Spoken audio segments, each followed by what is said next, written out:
in revenue.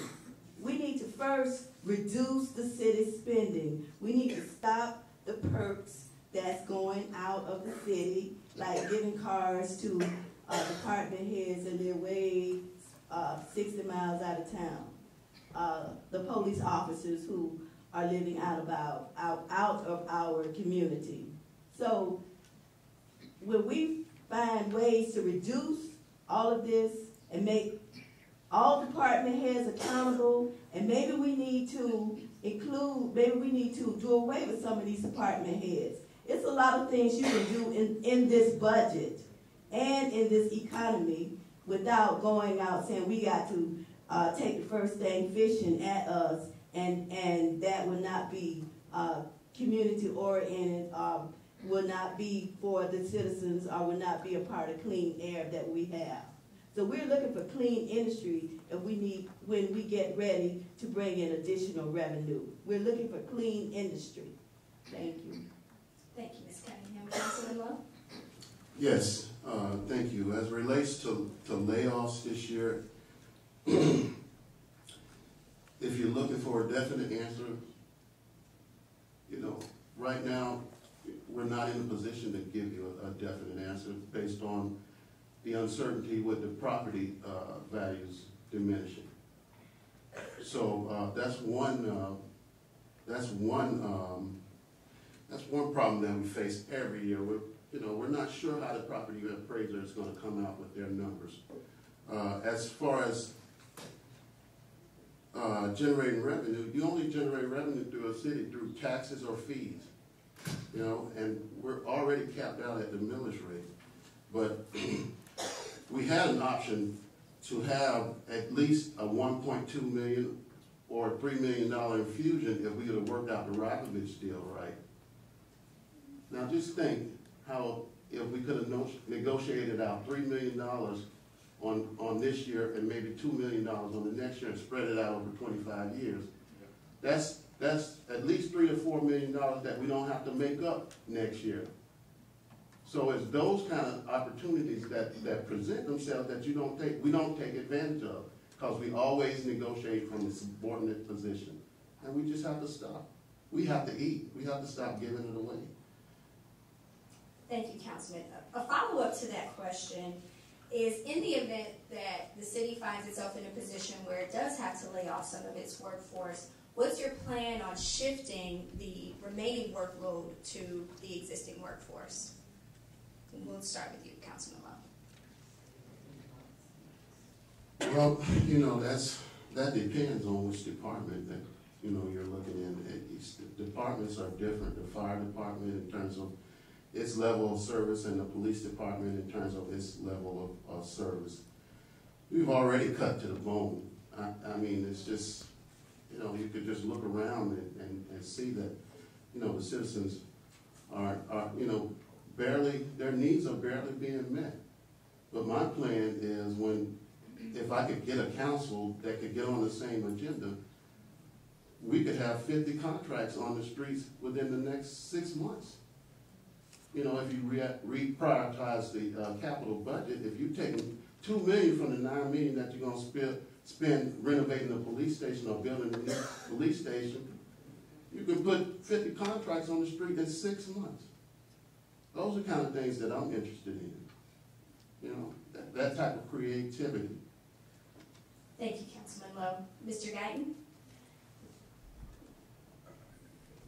Could you repeat the question? Because I think you said if we have to lay off, and I want to address the question specifically. Correct. In the event that the city finds itself in a position where it does have to lay off some of its workforce, what's your plan for shifting the workload to the remaining workforce? Should we have to lay off, and that's always very difficult.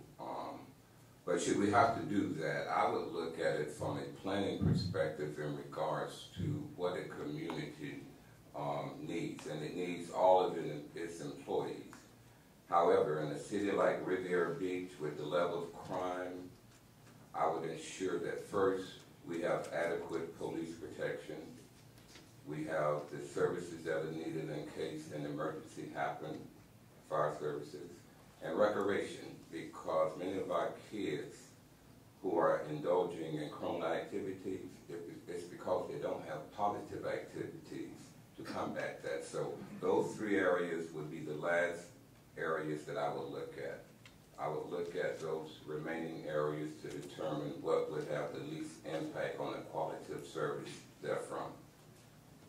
Thank you, Mr. Guy. Ms. Cunningham? You know, I'm not here, I don't anticipate laying off anybody. However, if we do, we need to start at top management and work down. We need to work from top management down to middle management. We need to combine some of these department heads together so that no one will be laid off. We already have furloughs, one day a month. So I don't anticipate, but I believe it can be able to be worked out. And I'm not gonna sit here and say, no, I'm not gonna even claim that nobody's gonna be laid off, because it's not going to happen.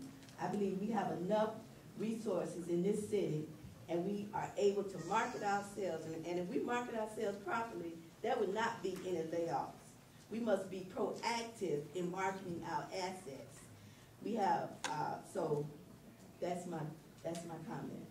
We must be proactive in marketing our assets. Thank you, Ms. Cunningham. In the event that there is a repeal of the November 2nd referendum, what's your plan for the marina actually generating some revenue in the absence of the Rabovich project? Mr. Guyton. In the planning literature, there's a concept called industry cluster.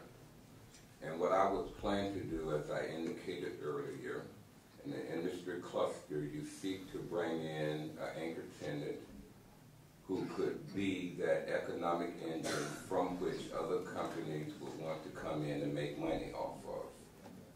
Should those companies come into our community wanting to make money off that anchor tenant, they began to patronize our businesses within the community.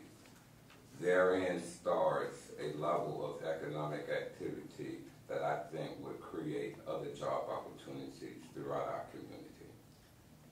Thank you, Mr. Guyton. Ms. Cunningham? We need to continue to redevelop the marina. I am, my vote for March 8th would be to vote no for the marina. So therefore, we need to continue to redevelop the marina with the economic engine being tourism, shopping, dining, recreational sports, scuba diving, and boating. A new Newcomb Hall I would like to see, and working with the port. When the tourists come to our beautiful city, we want their dollars to stay in Riviera Beach. Allow the tourists to enjoy our blue waters, free of environmental pollution, and enjoy our clean air. I don't know whether you all know that we have lots of people moving down from the northeast corridor of the United States of America. And when they come here, that's why it's called sunny South Florida. They are looking for clean air and blue water. And that's what the marina needs, that's what the marina needs to stay. And I just don't think that Rabovich is going to be our economic engine. We don't need them in our city. We need to continue to develop our marina and bring it back to the point where the citizens of Riviera Beach can enjoy our marina like they did once before. Thank you. Thank you, Ms. Cunningham. Councilman Love? Yeah, can you repeat the question, please? In the event that there is a repeal of the November 2nd referendum, what's your plan to generate revenue in the absence of the Rabovich project? Well, I've been working on that as we speak. As a current sitting councilman, I've been pushing initiatives or pushing things that just plain out make sense and are things that are going to be beneficial to the people first. You know, I pushed the community voting program. I pushed to bring Newcomb Hall into the forefront. All of those things weren't even in the conversation with Rabovich. So I've already been in the mindset of Rabovich not being at the table.